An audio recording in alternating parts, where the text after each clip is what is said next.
right there is the point where the pilot flying would normally bring the airplane up to about 12 degrees nose up. The gear should be almost completely up into the airplane at this point. It hasn't budged an inch.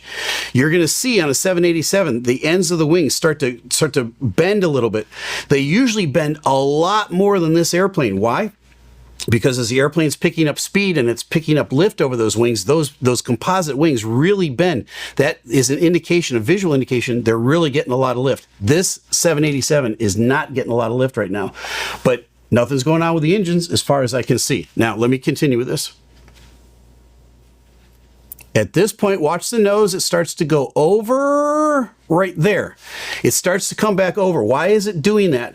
Here's what I think happened. And again, folks, this is just my opinion. This is a theory, that one theory among many. Any of the others I could have shared with you up to this point could be absolutely right. But why do I think this one is more likely than the other two? Here's why. I think the pilot flying said to the co-pilot, gear up at the appropriate time. I think the co-pilot grabbed the flap handle and raised the flaps instead of the gear.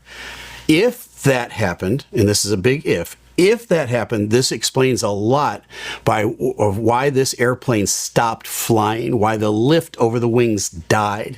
Because at that point now, the flaps are retracting, all that extra lift you're producing in the wings goes away.